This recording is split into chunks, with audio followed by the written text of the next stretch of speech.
Hello friends, welcome to Abhipedia powered by Abhimanyu IAS and myself Atul Sambaria. तो जैसे कि friends, मैंने एक आपके लिए एक वीडियो बनाया था कि इज़ लक्ष्मीकांत, जो हमारी एम लक्ष्मीकांत सर की बुक है, क्या वो इंडियन पॉलिटी के लिए, प्रीलिम्स के लिए इनफ है? ओके, तो उसके ऊपर एक वीडियो बनाया था जिसके काफ़ी बच्चों ने उसको देखा, ठीक है, कुछ अच्छे अच्छे कमेंट्स भी आए। तो अपनी उसी ऑनेस्ट बुक रिव्यू सीरीज के तहत मैं एक और आपके लिए ये वीडियो लेके आया हूँ।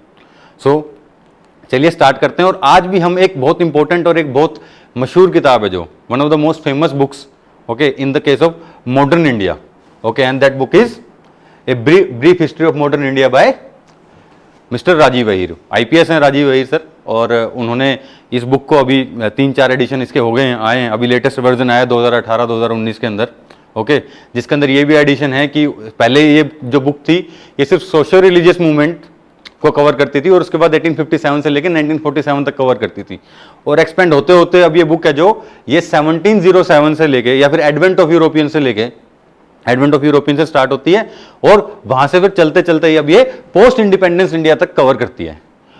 This book is very famous among the aspirants, that's why, because content इसका जो है वो कहते हैं कि it is highly relevant for the UPSC prelims. Okay, अब इस छोटे से एक सेशन के तहत या हम कहीं एक वीडियो के तहत हम मिलके ये देखेंगे कि अगर आपको प्रीलिम्स की तैयारी करनी है तो क्या, अगर आप ये जो brief history of modern India है बाय मिस्टर राजीव अहीर, अगर आप सिर्फ इसको पढ़ के चले जाते हैं, if you just read this या फिर if you refer just this, तो क्या आप सारे के सारे प्रीलिम्स के क्वेश्चन सोल्व कर पाएंगे? और अगर हाँ तो कितने कर पाएंगे, और नहीं भी तो भी कितने कर पाएंगे? भाई अगर सोल्व कर लिए तो कितने क्वेश्चन सोल्व कर सकते हो, अगर सोल्व नहीं कर पाए तो कौन कौन से और कैसे कैसे क्वेश्चन जो सोल्व नहीं कर पाएंगे।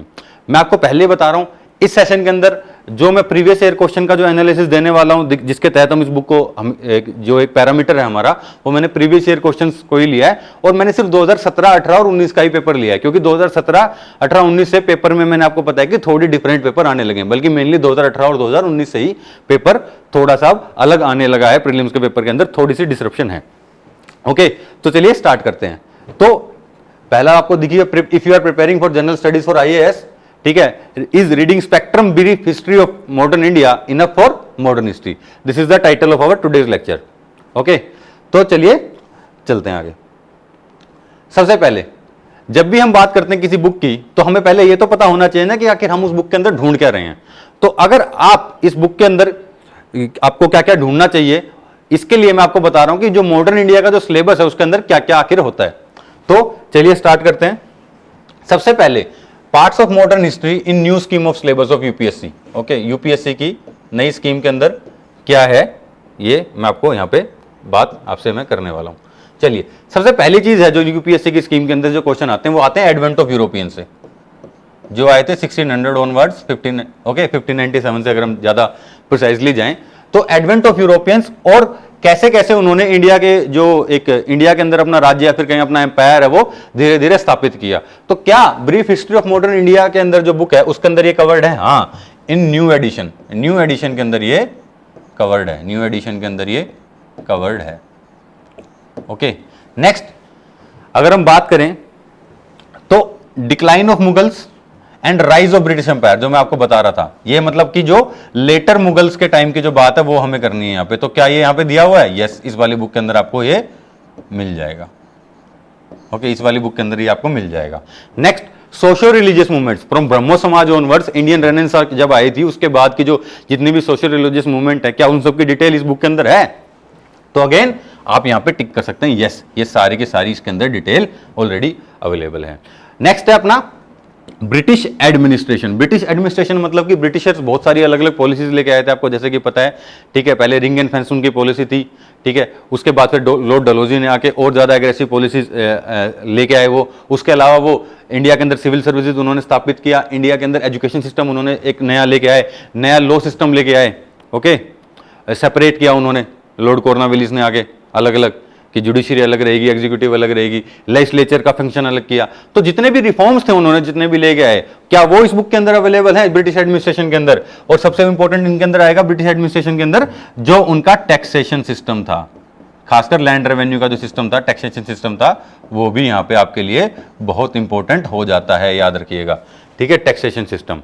नेक्स्ट है उसके बाद resistance to the British rule at the local level. मतलब कि 1857 के रिवोल्ट से पहले पहले जो लोकल लेवल के ऊपर रिवोल्ट हुए, छोटे छोटे रिवोल्ट बहुत सारे हुए थे, उनके ऊपर यूपीएससी कई बार प्रीलिम्स के अंदर क्वेश्चन पूछ लेती है और मेंस के अंदर भी क्वेश्चन पूछ लेती है। तो क्या ये इंफॉर्मेशन है इस बुक के अंदर? एग्जैक्टली ये इंफॉर्मेशन भी यहाँ पे अवेलेबल है। एंड नेक्स्ट जो अपना नॉर्मल इंडियन फ्रीडम स्ट्रगल होता है from 1857 onwards, rise of nationalism, फिर early moderates, extremist, Gandhian era, okay, and after that towards independence, मतलब कि 1940 ऑनवर्ड्स जो भी है, जितने भी हैं, जितने एक्ट आए थे इसके बीच में, जितनी मूवमेंट चली, फिर चाहे वो स्वदेशी आंदोलन हो, चाहे नॉन कोऑपरेशन मूवमेंट हो, कोई भी हो, ठीक है, non cooperation movement, civil disobedience movement, okay, और उसके बाद August offer and all that, जितनी भी चीजें चल रही हैं ये सब आपको क्या इस बुक के अंदर मिलेंगी? तो यस, आपको इस बुक के अंदर ये सारी चीजें आपको मिल जाएंगी। तो अब आप कहेंगे सर जब सब कुछ मिल ही रहा है तो फिर तो ये बुक सबसे अच्छी है। तो मैं भी यही कहूंगा कि yes, this book is highly relevant for the UPSC prelims, but is this book can be your only source? क्या ये किताब सिर्फ आपका इकलौता सोर्स बन सकती है प्रीलिम्स के लिए? उसके लिए अब आपको आगे मैं आपको कुछ बताने वाला हूं, आपने ध्यान से देखना है आगे। तो चलिए स्टार्ट करते हैं।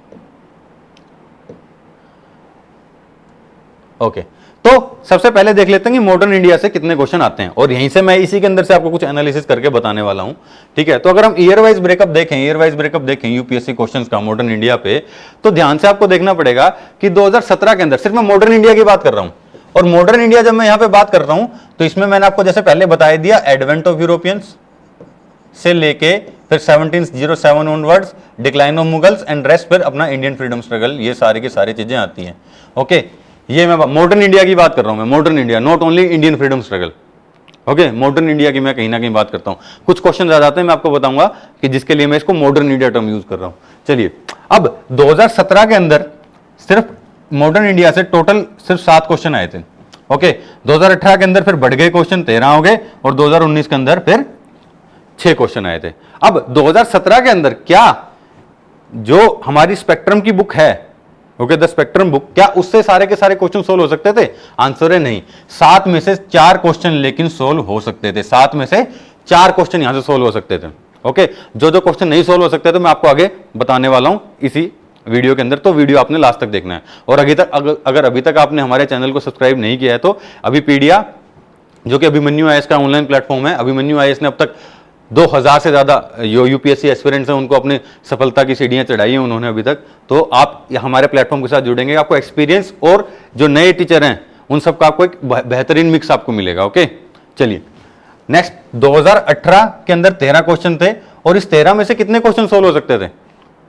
ओके, इस 13 में से सिर्फ और सिर्फ 8 क्वेश्चन ही सोल्व हो सकते थे, 7 क्वेश्चन यहां से सोल्व नहीं हो सकते थे। मैं यहां पे थोड़ा डार्क पेन ले लेता हूं ताकि आपको यहाँ पे दिख जाए, अभी थोड़ा लाइट शेड है क्योंकि यहाँ पे। चलिए, तो 7 में से कितने क्वेश्चन मैंने बताए थे? 4, और यहाँ पे 8। ओके, इस तरीके से यहाँ पे क्वेश्चन सोल्व हो सकते थे। लेकिन अब बात करते हैं हम 2019 की। 2019 के अंदर जो हिट रेट थी, मतलब लेटेस्ट जो पेपर था, जो हिट रेट थी स्पेक्ट्रम बुक की, वो हाईएस्ट थी, और 6 में से 5 क्वेश्चन ऐसे हैं जो कि सोल्व हो सकते थे। 6 में से 5 क्वेश्चन हैं जो कि सोल्व हो सकते थे। कहां से? अपने इस जो brief history of India, modern India by mister Rajiv वेहर, यहां से ये सोल्व हो सकती थी। ओके, चलिए, तो कहीं ना कहीं ये जो किताब है, आप अगर क्वेश्चन पूछते हैं कि क्या सर इस किताब से हमारा फायदा होगा नहीं होगा, या हम इस किताब को स्किप कर सकते हैं नहीं कर सकते, तो ये तो पक्का है कि you can not skip this book. ठीक है, चाहे कोई कुछ भी कहे। बहुत सारे बुद्धिजीवी ऐसे हैं जो कि एक तरीके से अपनी खुद की दुकान बनाने के लिए कि, तो वो कहते थे कि just skip it, don't skip this book, this book is highly relevant. आप इसको खरीद के पढ़िए, अच्छे से पढ़िए, आपको बहुत सारे क्वेश्चन इसके आपके सोल्व हो सकते हैं, वो इस बुक में से ही हो जाएंगे बहुत सारे। ओके, इसीलिए मैं आपको बता रहा हूं। अगली हम बात करते हैं, देखिए अब बात कर लेते हैं किस किस तरह के क्वेश्चन पूछे, कितने क्वेश्चन पूछे जाते हैं वो हमने देख लिए। अब किस किस तरह के क्वेश्चन पूछे जाते हैं, type of question which has been asked by the UPSC. Okay, तो अगेन क्वेश्चन वहीं से आएंगे जो सिलेबस है, एडवेंट ऑफ यूरोपियन से क्वेश्चन आते हैं, और ये कई कल्चर लेके आए थे अपने साथ। इनका जो कल्चर आया था या फिर आइटम्स आई थी, एक क्वेश्चन लगाया है मैंने यहां से आज आपको, प्रीवियस ईयर जो पूछा गया है, उसके अलावा जिनकी मात्रा आजकल बहुत ज्यादा बढ़ गई है, जिनकी इंपॉर्टेंस बहुत बढ़ गई है, पर्सनैलिटीज बेस्ड क्वेश्चन, और जहां पे ही आके बिपिन जो अपने राजीव अय्यर सर की किताब है वो काफी कम मात्रा में रह जाती है। उन्होंने दिया जरूर एंड के अंदर पर्सनैलिटीज के बारे में, बट जिस डिटेल में जाके यूपीएससी पूछ लेती है उस डिटेल के अंदर पर्सनैलिटीज के बारे में नहीं बताया है। तो जो प्रीवियस ईयर जो पर्सनैलिटी बेस्ड क्वेश्चन है ये आपको बहुत अच्छे से तैयार करने हैं। तो आपको कहीं ना कहीं राजीव अय्यर सर की किताब से, आपको मॉडर्न हिस्ट्री की किताब से, आपको स्पेक्ट्रम वाली बुक से आगे जाके पढ़ने पड़ेंगे। पर्सनैलिटी बेस्ड क्वेश्चन होते हैं। अगर इस बुक के अंदर वो इंफॉर्मेशन है भी किसी पर्टिकुलर पर्सनैलिटी के बारे में, तो दैट इंफॉर्मेशन इज स्कैटर्ड, वो स्कैटर्ड है, अलग अलग जगह दी हुई है।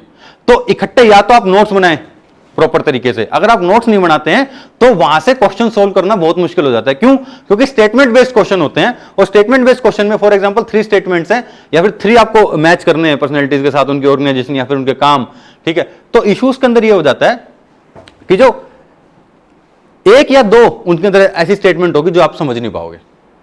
ये एक बहुत बड़ी इश्यू होता है और डायरेक्टली वहां पे इंफॉर्मेशन नहीं होती। तो यस, अगर किसी पर्सनैलिटी के बारे में बताया भी है तो भी आप डायरेक्टली नहीं इस चीज को सोल्व कर पाते इस बुक से। ओके, चलिए नेक्स्ट है जो ब्रिटिश पॉलिसीज। ब्रिटिश पॉलिसीज के बारे में इस बुक ने 100% अच्छे तरीके से बताया है, ठीक है। आप ब्रिटिश पॉलिसीज के बारे में इस बुक से आप पढ़ सकते हैं। And finally major events in the Indian freedom struggle. Major events in the Indian freedom struggle, ये तो ऑब्वियस ही बात है, बुक बेसिक है। 1857 ऑनवर्ड जो मेजर इवेंट्स हुए हैं, लेकिन उसके अंदर भी एक आधी कई बात चीज पूछ लेते हैं जो कि मैं आपको बताऊंगा। जैसे स्वराज सभा के ऊपर एक क्वेश्चन था, ये सारी चीजें मैं आपको बताने वाला हूं। तो वहां पे ये आपके लिए बुक इस कहीं ना कहीं थोड़ी 19 रह जाती है, 20 नहीं जाती। कई बार यूपीएससी इस तरीके के क्वेश्चन पूछ लेता है, खासकर 2018 के एग्जाम के अंदर हमें ये सब देखने को मिला था। ओके, अब आप लोगों को जितनी भी मैं चीजें कह रहा हूं आपको एग्जांपल के थ्रू भी समझाने वाला हूं, प्रॉपर आपको क्वेश्चन दिखाऊंगा, उसके बाद आपको मैं समझाऊंगा कि किस किस तरीके से जो मेरा एनालिसिस है वो किस बेसिस के ऊपर दे रहा हूं। आपको अगर अच्छा लगे तो लाइक कर दीजिएगा, और आप क्या कहते हैं नीचे, अगर खराब लगे तो आप डिसलाइक भी कर सकते हैं और नीचे कमेंट में बता भी सकते हैं अच्छा लगे चाहे खराब बते, या फिर आपको लगे कि नहीं सर आपने ये गलत बताया, तो please don't shy away from comment. अगर आपका कमेंट में दम होगा तो मैं डेफिनेटली उस कमेंट का रिप्लाई करूंगा और आपको मैं बता दूंगा। अगर आप सही भी होंगे तो आई विल एक्नॉलेज कि हाँ आप सही कह रहे हैं। ओके, तो इसमें कोई we live in a democratic country, ठीक है, अपने पास right to freedom of speech है, आर्टिकल 19 कहता है, आपको पता है, तो अपने को लेकिन उसका ढंग से इस्तेमाल करना है हमने। चलिए, तो अब आगे चलते हैं। अब मैंने यहां पे 2-3 कमियां बताई, तो मैं बहुत सारे बच्चे एंक्शियस रहते हैं कि अगर ये ना पढ़े तो क्या पढ़े हैं। तो सबसे पहली चीज है कि स्पेक्ट्रम आपने पढ़नी ही पढ़नी है। अगर आपने मॉडर्न हिस्ट्री करनी है ना, तो स्पेक्ट्रम आपने पढ़नी ही पढ़नी है। कोई इतना भी बड़ा फैकल्टी वो कह दे कि नहीं स्पेक्ट्रम आपने नहीं पढ़नी, तो एक तरीके से आपको वो दगा दे रहा है, वो आपको धोखा दे रहा है, ठीक है। इसके अलावा लेकिन आप वो मॉडर्न हिस्ट्री के अंदर हाईएस्ट लेवल पे कवर करना चाहते हो तो एनसीईआरटी पढ़नी पड़ेगी आपको, ओल्ड भी पढ़नी पड़ेगी और न्यू भी पढ़नी पड़ेगी, दोनों पढ़नी पड़ेगी। ओल्ड भी पढ़नी पड़ेगी +2 +1 की, और न्यू भी पढ़नी पड़ेगी। ओके, खासकर +2 वाली। सेकंड है रैंडम न्यूज पेपर आर्टिकल आते रहते हैं हिस्ट्री के, आप हिस्ट्री सेक्शन में जाके हिंदू के में देख सकते हैं, अगर वहां पे आपको मिल जाता है तो। Otherwise you can skip it, क्योंकि कई बार एक आधा क्वेश्चन फंस जाता है, लेकिन ऐसा नहीं कि एक क्वेश्चन के पीछे आप अपने जीना आराम कर लो, तो you can also skip this thing. Next है आपका क्लास नोट्स। क्लास नोट्स, अगर आप कहीं पे कोचिंग वगैरह करते हैं और अच्छी कोचिंग है, आपके क्लास नोट्स हैं, आपके टीचर ने आपको अच्छे नोट्स दिए हैं, तो I always recommend that thing कि अगर आपने कोचिंग लगा ली है, मैक्सिमम लोग कहते हैं नहीं सेल्फ स्टडी करो, कोचिंग करो, फिर भी सारे लोग हम आपको कहेंगे भी सेल्फ स्टडी करो, तो भी आप में से मैक्सिमम लोग कोचिंग कर ही रहे होते हैं। तो लेकिन मुद्दा है कि हम वो कोचिंग को ढंग से इस्तेमाल नहीं करते। अपनी बुक जब भी आपका कोई सब्जेक्ट चल रहा है तो आप उसके साथ साथ पढ़ेंगे, जो टीचर पढ़ा रहा है आप भी उसको पढ़ें, तो आप क्या टीचर से बाद में डिस्कस कर सकते हैं और अपने एडिशनल इंफॉर्मेशन ऐड कर सकते हैं।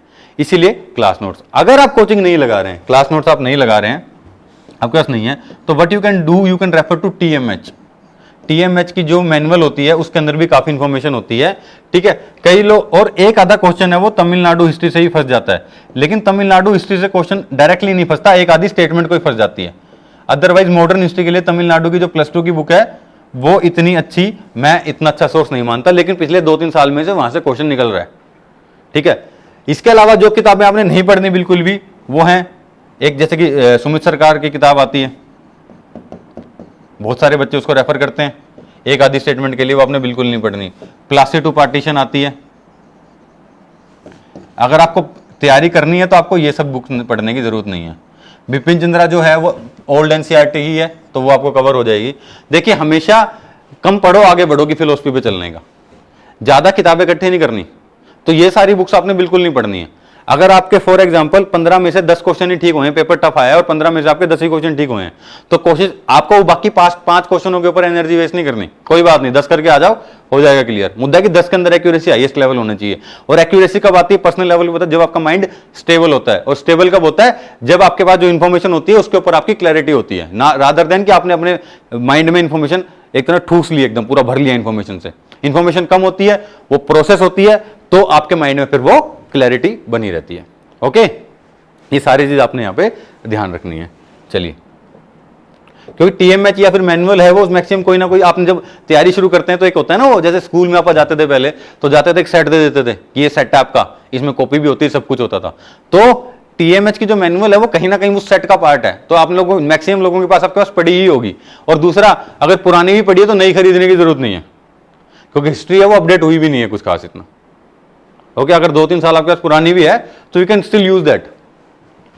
ओके, चलिए अब कुछ प्रीवियस ईयर क्वेश्चन मैं आपको दिखा रहा हूं जो कि आउटसाइड आए थे, मॉडर्न स्पेक्ट्रम मॉडर्न इंडिया से बाहर से आए थे क्वेश्चंस। ओके, चलिए, तो पहला क्वेश्चन है प्री 2019 का। जैसा कि मैंने आपको बताया 6 में से 5 क्वेश्चन तो सोल्व हो ही गए थे यहां से, तो एक क्वेश्चन जो नहीं हो रहा है सोल्व वो ये वाला क्वेश्चन है। ओके, ये क्वेश्चन है। With reference to the Indian national movement consider the following pairs, ठीक है, and the position held by those people. With reference to the Indian national movement मतलब कि ये जो कुछ पर्सनैलिटीज मैंने बताया था, पर्सनैलिटीज बेस्ड क्वेश्चन, तो इन्होंने क्या आपको मैच करना है कि इनमें से कौन कौन सी करेक्टली मैच्ड है। अब पहला है sir Tej Bahadur Sapru, president all India liberal foundation. क्या ये बात सच है? ये आपने देखनी है। सेकंड है K C Neogy, member of the constituent assembly. और थर्ड है P C Joshi, general secretary of the communist party of India. तो इसका आंसर क्या होने वाला है आपके पास? ओके, ये आपका 2019 का ये आपका पेपर है। तो आप क्या करेंगे, अगर कमेंट बॉक्स के अंदर मैं आपको 10 सेकंड दे रहा हूं, प्लीज वो 10 सेकंड का यूज करते हुए आपने क्या करना है, आपने फटाफट इसका रिप्लाई कर देना है, फटाफट, ठीक है। तो 10 9 8 7 6 5 4 3 2 1 आंसर है इसका डी। इसका आंसर है डी। अच्छा, अब आपको मेनली आपको ये रहेगी कि ये जो क्वेश्चन है अगर यहां पे नहीं आ रहा तो ये कहां पे मिलेगा, तो ये कहीं ना कहीं इसका रेफरेंस इस बुक में दिया हुआ है सुमित सरकार में। लेकिन ये मत सोचना कि डायरेक्ट दिया हुआ है, बिट्स एंड पार्ट्स के अंदर दिया हुआ है, स्कैटर्ड है। तो मैं वही कह रहा हूं कि अगर जो पहले मैंने आपको सोर्स बताया है उसमें से आपके जो 6 में से 5 क्वेश्चन अगर आपके सोल्व हो ही रहे हैं, तो इस एक के पीछे रादर देन आपको पूरी कोई किताब पढ़ने की जरूरत नहीं है, इसीलिए मैंने आपको यहां पे बताया है। ओके, अब फॉर एग्जांपल अगर मैं प्रिसाइसली बताऊं तो पेज नंबर 374 के ऊपर ये बताया गया है कि सीपीआई के जनरल सेक्रेटरी थे पीसी जोशी।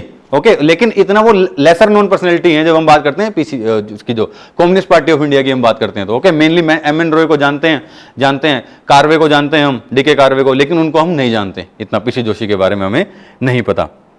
ओके, बाकी दोनों काफी आसान था। केसी नियोगी कॉन्स्टिट्यूएंट असेंबली के मेंबर आपको वैसे भी पता होगा, और कुछ सर तेज बहादुर सप्रू, ये ऑल इंडिया लिबरल फाउंडेशन इन्होंने स्टार्ट किया था। ये तो आपको इसमें अपनी जो बुक है स्पेक्ट्रम है इसमें भी आपको मिल जाएगा। चलिए अगला क्वेश्चन है, अब प्री 2018 पे हम आ गए हैं। He wrote biographies of Mazzini, Garibaldi, Shivaji, Shri Krishna stayed in America for the some time and was also elected to the central assembly. He was Aurobindo Ghosh, Bipin Chandra, Lala Lajpat Rai या फिर मोतीलाल नेहरू। तो बताओ अगेन आंसर क्या होगा इसका। अगेन 10 सेकंड आपके पास, आप आंसर कर सकते हैं, कोई इसमें इश्यू वाली बात नहीं है। ओके, वैसे तो मैं रिकॉर्डेड लेक्चर दे रहा हूं तो, लेकिन still you can answer it in the comments, और मैं आपको बता भी रहा हूं, देख लेना, आपको थोड़ा एंगेज होता है बंदा तो ज्यादा मजा आता है। चलिए, तो सबसे पहला आएगा आपका औरबिंदो घोष, बिपिन चंद्रा, लाला लाजपत राय, फिर मोतीलाल नेहरू। तो आंसर इसका क्या आपका लाला लाजपत राय, ये इसका करेक्ट आंसर है। तो इसका जो सोर्स है, इसका कोई सोर्स नहीं है, रैंडम यूपीएससी ने उठा के क्वेश्चन पूछ लिया था, रैंडम, नो सोर्स, कोई सोर्स नहीं है इसका, ना तो स्पेक्ट्रम में, ना ही बिपिन चंद्रा के अंदर, और ना ही किसी और बुक के अंदर भी लाला लाजपत राय के बारे में इतना डिटेल में बताया गया है। कहीं पे भी उनके बारे में इतना डिटेल में ये चीज नहीं बताई गई है, किसी हालत के अंदर भी ये सब चीजें आपको नहीं बताई गई है। ओके, ये आपको देखना पड़ेगा।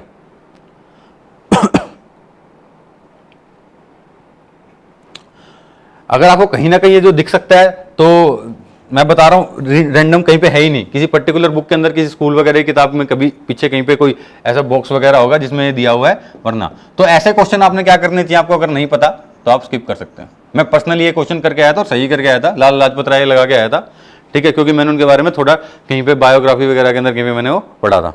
ओके, इसीलिए चलिए अगला, next, after the Santhal uprising subsided, okay, what were the measures taken by the colonial government? जब संथाल अपराइजिंग खत्म हुआ तो उसके बाद उनको शांत रखने के लिए, जब खत्म हो गया था तो क्या क्या मेजर उन्होंने लिए थे? तो पहला था the territories called the Santhal Pargana were created, okay. Second था it became illegal for Santhal to transfer land to the non Santhal. तो select the correct answer using the code given below, 1 only, 2 only, both 1 and 2, neither 1 nor 2। तो again you have 10 seconds, you can always, okay, ये बात आपको देखना है। तो क्या इसका डायरेक्ट रेफरेंस, आपको मैं सोर्स बता देता हूं, क्या इसका डायरेक्ट रेफरेंस अपने मॉडर्न हिस्ट्री वाली बुक में अंदर है? नहीं है। इसका जो सोर्स है वो न्यू क्लास 12 की जो न्यू एनसीईआरटी है, मैंने इसलिए आपको कहा न्यू एनसीईआरटी जो क्लास 12 की, वहां पे डायरेक्ट आपको ये इंफॉर्मेशन मिल जाएगी वर्बेटिम के अंदर, ओके। बल्कि यहां लीगल नहीं हुआ था, ये इलीगल की जगह अगर यहां पे लीगल हो जाता, ओके, तो ठीक है, तो इसकी वजह से मतलब मैक्सिमम लोगों ने क्या किया, उनको लगा कि ब्रिटिश एम्पायर है जो हमेशा ये रहती थी, यहाँ पे थोड़े बहुत बच्चे गैस भी करते हैं, तो मैक्सिमम बच्चों पता क्या कह रहे थे कि यार इलीगल कर दिया वो तो सही किया, इलीगल किया वो तो सही किया, लेकिन यूपी जो ब्रिटिश ऑर्गेनाइजेशन थी वो तो हमेशा क्या चाहती थी कि मैक्सिमम जो लैंड है, जो अपने ट्राइबल्स की लैंड है, वो मैक्सिमम कहां जाए, आउटसाइडर के पास जाए, ताकि वहां के जो प्लांटर्स है यूरोपियन वगैरह वो आके वहां पे सेटल हों। तो वो इलीगल क्यों करेंगे? लेकिन ये बात सच है, उन्होंने ये इलीगल कर दिया था, तो ऑब्वियस सी बात है इसका जो आंसर होएगा वो होएगा बोथ 1 and 2, ठीक है। इसमें फोकस यहां था इलीगल और लीगल के अंदर, मैक्सिमम बच्चों ने सोचा था कि ये लीगल होने वाला है। तो फालतू में इतने तुक्के नहीं लगाने चाहिए। अगर ऐसा कोई क्वेश्चन आता है और आपने ये बुक नहीं पढ़ी है, आपको नहीं पता, इंफॉर्मेशन नहीं है, तो आप ये क्या इसको छोड़ सकते हैं, ओके। न्यू एनसीईआरटी के अंदर है, ओल्ड एनसीईआरटी में नहीं है, देख लेना, आपको बता रहा हूं मैं। Next, which among the following events happened earliest, ठीक है, अर्लीएस्ट, स्वामी दयानंद सरस्वती एस्टैब्लिश आर्य समाज 1875, ठीक है। चलो बाद में सोल, Dinabandhu Mitra wrote Neel Darpan, may be 1859, Bankim Chandra Chattopadhyay wrote Anandamath 1882, I think 1882 में लिखा है। And Satyendranath Tagore became the first Indian in Indian civil services, ये हुआ था 1863 के अंदर। अब तो आंसर इसका क्या होगा? आंसर इसका बी हो गया। मैंने इस बार आपको 10 सेकंड नहीं दिए, भूल गया मैं, ठीक है। तो but still you can comment. तो इसका जो सोर्स है वो स्पेक्ट्रम है, बट कहीं पे भी आपको ये ऐसे कोई लिस्ट नहीं मिलेगी, चैप्टर्स के बीच के अंदर इंफॉर्मेशन स्कैटर्ड है, ठीक है। तो मैं आपको बता रहा हूं, अगर आप स्पेक्ट्रम पढ़ते हैं तो ऐसे इंपॉर्टेंट फैक्टोइड्स किया तो आप लिस्ट बना लें, ठीक है। चाहे आप अपने डिजिटल डिवाइस के ऊपर बनाएं या फिर आप अपने नोटपैड पे जो अपना पेन पेपर से बनाए वैसे भी। तो इतनी बड़ी किताब है ये, धीरे धीरे और मोटी होती जा रही है, जैसे मैंने आपको बताया। तो अगर आप फैक्ट्स अगर लिख लेंगे तो इस तरह के क्वेश्चन आप यहां से सॉल्व कर सकते हैं इस बुक से। बट अगर आपने सिर्फ बुक को रीड किया है तो मुश्किल है कि आप ये सब, क्योंकि इसमें से सिर्फ मेरे हिसाब से पता क्या है, इसमें से सत्येंद्रनाथ टैगोर कब पहले इंडियन बने इंडियन सिविल सर्विसेज में, ये अपने को पता होता है, और दयानंद सरस्वती ने आर्य समाज कब बनाया, Arya Samaj is very famous organisation, ये अपने को पता होता है।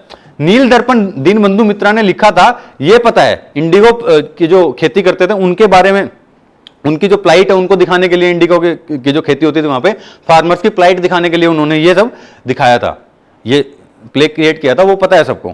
और उनके बारे में ये भी कहा जाता है कि he went to the king George के वो दरबार में वो गए थे वहां पे जब वो इंडिया आए थे, और उन्होंने प्लेन अपने क्लॉथ के अंदर वो मिले थे, बिल्कुल दिखाने के लिए कि इंडिया के जो फार्मर्स हैं उनकी कितनी गरीबी है। तो हमें ये सब पता है, लेकिन एग्जैक्टली उन्होंने नील दर्पण लिखा कब, ये इंफॉर्मेशन मुश्किल है। ये दी हुई है लेकिन वहां से हम पढ़ नहीं पाते हैं, ओके। इसीलिए तो नोट्स बनाओगे तो ये आपका क्वेश्चन यहाँ सोल्व हो सकता है। Next question, in 1920 which of the following change is name to the Swarajya सभा।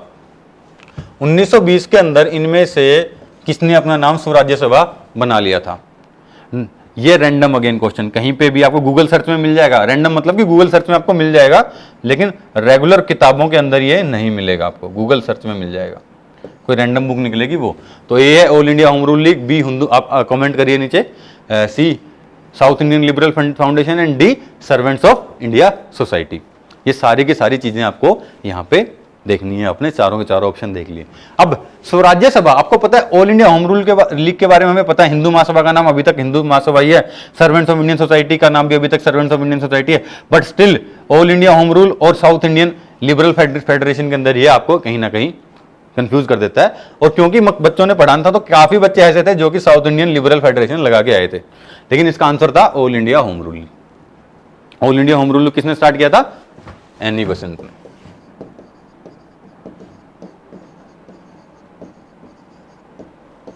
ओके, चलिए अगला क्वेश्चन देखते हैं।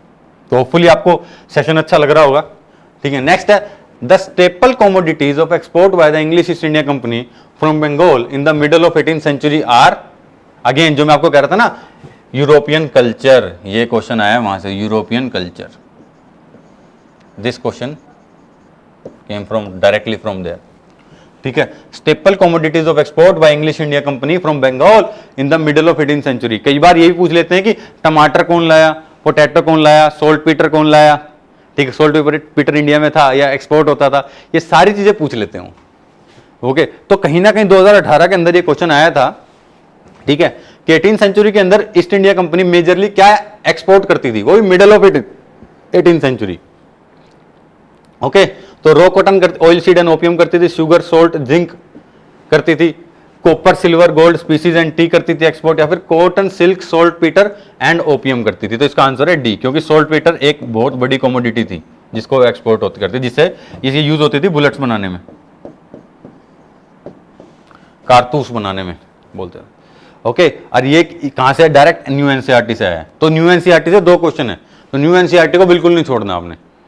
ओके, न्यू एनसीईआरटी को आपने बिल्कुल भी नहीं छोड़ना, आपको कुछ कुछ ऐसी इंफॉर्मेशन मिल जाएगी, बल्कि आप आने वाले पेपर में भी एक क्वेश्चन या दो क्वेश्चन आप एक्सपेक्ट करते रहें कि आप न्यू एनसीईआरटी से आपको मिल जाएगा। तो न्यू एनसीईआरटी के अंदर ये इंफॉर्मेशन है। चलिए next, again personality based question issue. ये प्री 2019 लिखा हुआ है, लेकिन ये है, मैं काट के यहाँ पे कर देता हूँ इसको, ये 2017 में है, प्री 2017, नोट 2019। चलिए, तो consider the following statement. Radhakant Deb क्या थे? First president of the British Indian association. ठीक है, गाजुल लक्ष्मी नरासू चेट्टी, ठीक है, G L Chetty, founder of the Madras Mahajan Sabha. Okay, next Surendranath Banerjee, founder of Indian association. अब इशू ये था कि राधाकांत देव के बारे में और सुरेंद्रनाथ बनर्जी के बारे में आपको स्पेक्ट्रम में जानकारी मिल जाएगी, लेकिन राधाकांत देव ने ब्रिटिश इंडियन एसोसिएशन स्टार्ट की थी, ये नहीं मिलेगी। सेकंड, लेकिन सुरेंद्रनाथ बनर्जी के बारे में आपको इंफॉर्मेशन मिल जाएगी। तो जो मैंने आपसे बात की थी कि जब स्टेटमेंट बेस्ड या पर्सनैलिटी बेस्ड क्वेश्चन ऐसे आ जाते हैं कि 2-3 स्टेटमेंट्स हैं, 2-3 पर्सनैलिटीज के बारे में पूछा गया है, तो उसमें से एक ऐसी पर्सनैलिटी होगी जिसके बारे में स्पेक्ट्रम के अंदर जिक्र ही नहीं होगा। कई बार ऐसा फंस जाता है काम, वही कहानी यहाँ पे हुई है। ओके, तो अच्छा भूलिएगा नहीं, हमने अपना एक टेलीग्राम चैनल बनाया भी नया ताजा, ताकि मैं आप लोगों के साथ और ज्यादा जुड़ा रह सकूं और ये अपडेट्स दे सकूं आप सबको रेगुलर। तो वो टेलीग्राम चैनल का लिंक मैंने दिया है डिस्क्रिप्शन के अंदर, आप वहां से ये उठा सकते हैं। ओके, लिंक, चलिए, और वहां पे आप जाके टेलीग्राम मेरा ज्वाइन कर सकते हैं चैनल। ओके, तो आंसर है अपना, इसका आंसर क्या होगा? ये ठीक है, ये ठीक है, 3 कमेंट ने बताया, आंसर हो जाएगा इसका 1 और 3, क्योंकि आपको पता है जो मद्रास महाजन सभा है ये किसने? विरगाचार्य थे, जो उन्होंने स्टार्ट की थी, उन्होंने स्टार्ट की थी इसीलिए।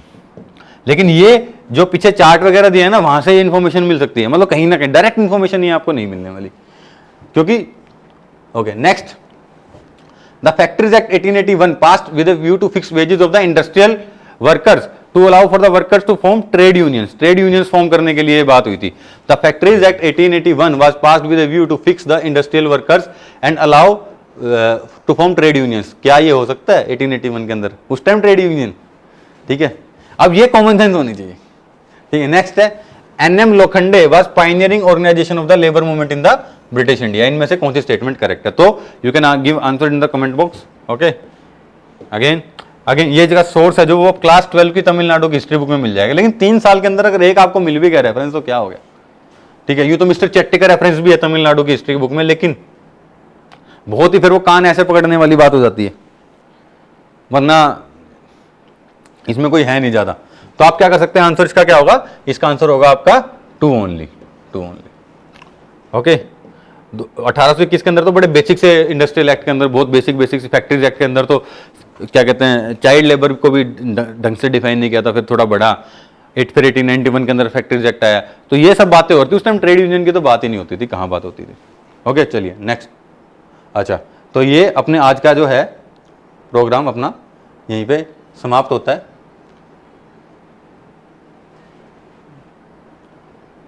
ओके, तो this is it for today guys.